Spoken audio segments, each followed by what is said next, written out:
Duke Ellington by Andrea Davis Pinkney, illustrated by Brian Pinkney.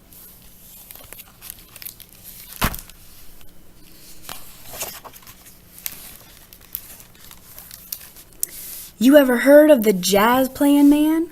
The man with the cats who could swing with his band?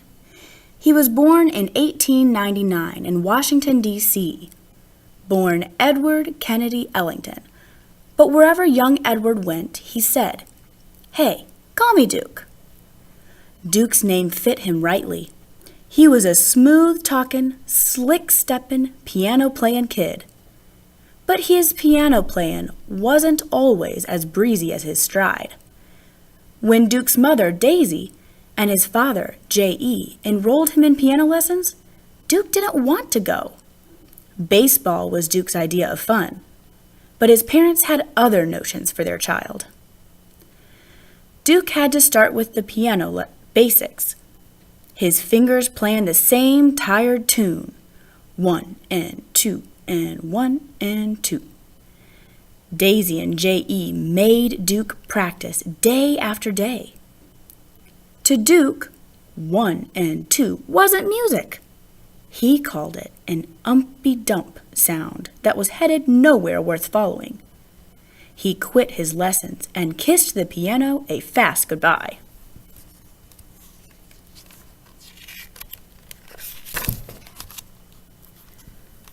Years later, on a steamy summer night, Duke heard that umpy-dump played in a whole new way. Folks called the music ragtime, piano that turned umpy-dump into a soul-rousing romp. The ragtime music set Duke's fingers to wiggling. Soon he was back at the piano, trying to plunk out his own ragtime rhythm. 1 and 2 and 1 and 2. At first, this was the only crude tinkling Duke knew.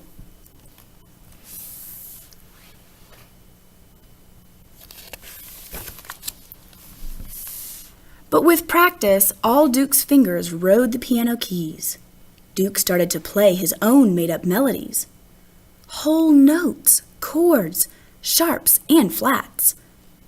Left-handed hops and right-handed slides. Believe it, man, Duke taught himself to press on the pearly white pearlies like nobody else could. His 1 and 2 umpy-dump became a thing of the past. Now playing the piano was Duke's all-time love. When Duke was 19, he was entertaining ladies and gents at parties, pool halls, country clubs, and cabarets. He had fine-as-pie good looks and flashy threads. He was a ladies' man, with flair to spare. And whenever a pretty-skinned beauty leaned on Duke's piano, he played his best music. Compositions smoother than a hairdo sleeked with pomade.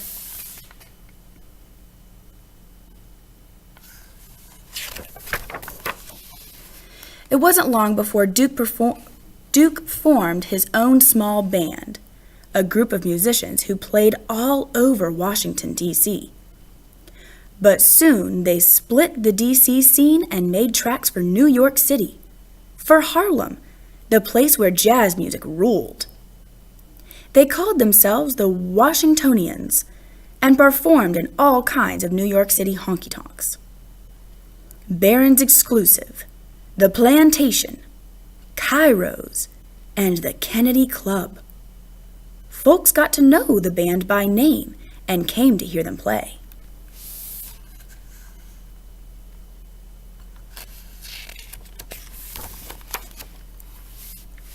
Then, on an autumn day in 1927, Lady Luck smiled pretty on the Washingtonians.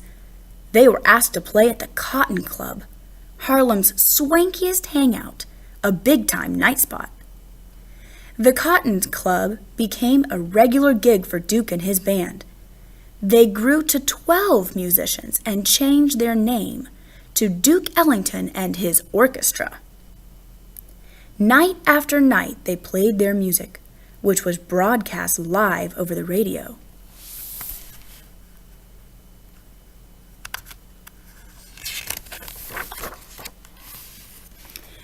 For all those homebodies out in radio lovers' land, folks who only dreamed of sitting pretty at the cotton, the show helped them feel like they were out on the town. Duke's Creole love call was spicier than a pot of jambalaya. His Mood Indigo was a musical stream that swelled over the airways.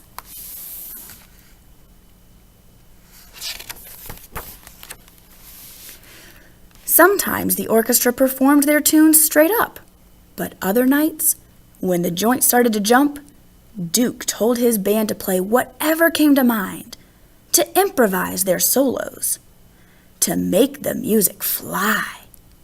And they did. Each instrument raised its own voice. One by one, each cat took the floor and wiped it clean with his own special way of playing. Sonny Greer pounded out the bang of jump rope feet on the street with the snare drum. A subway beat on his bass drum. A sassy ride on his cymbals. Sonny's percussion was smooth and steady. Sometimes only his drumsticks made the music, cracking out the rattly beat of wood slapping wood.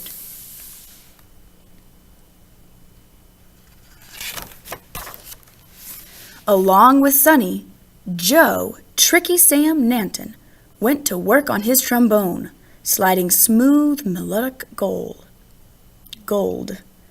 He stretched the notes to their full tilt, pushing and pulling the tropical lilt. When Tricky Sam was through, he'd nod to Otto, Toby, Hardwick. "Your turn," he'd say.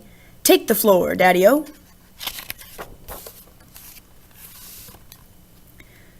Toby let loose on his sleek brass sax, curling his notes like a kite tail in the wind.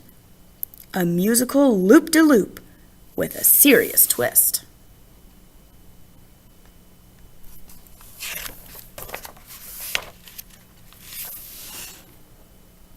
Last came James "Bubber" Miley, a one-of-a-kind horn player. He could make his trumpet wail like a man whose blues were deeper than the deep blue sea. To stir up the sound of his low moan horn, Bubber turned out a growl from way down in his throat. His gut bucket tunes put a spell on the room.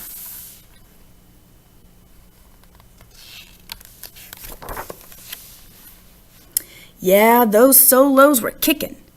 Hot buttered bop with lots of sassy cool tones. When the band did their thing, the Cotton Club performers danced the Black Bottom, the Fishtail, and the Susie Q. And while they were cutting the rug, Doug slid his honey-colored fingertips across the ivory 88s.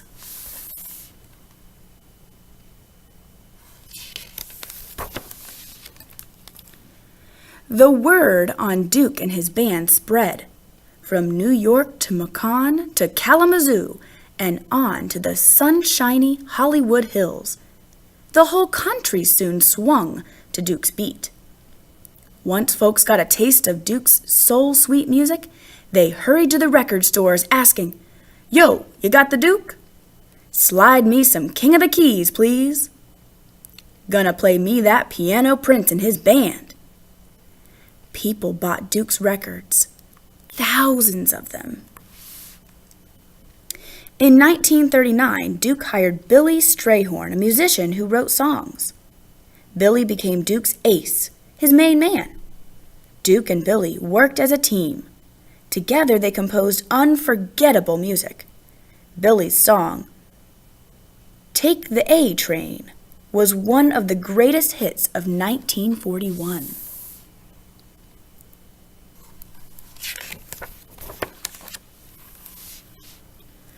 With the tunes that he and Billy wrote, Duke painted colors with his band's sound.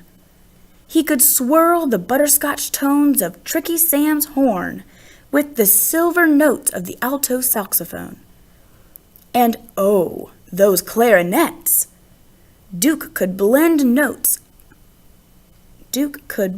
their red-hot blips with a purple dash of brass from the trumpet section. In time, folks said Duke Ellington's real instrument wasn't his piano at all. It was his orchestra. Most people called his music jazz, but Duke called it the music of my people. And to celebrate the history of African American people, Duke composed a special suite he called Black, Brown, and Beige, a suit that rocked the bosom and lifted the soul. Black, Brown, and Beige sang the glories of dark skin, the pride of African heritage, and the triumphs of black people, from the days of slavery to the years of civil rights struggle.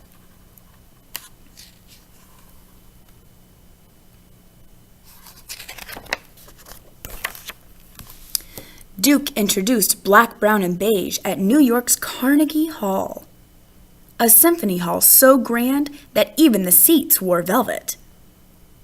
Few African Americans had played at Carnegie Hall before. Duke and his orchestra performed on January 23, 1943. Outside, the winter wind was cold and slapping, but inside, Carnegie Hall was sizzling with applause.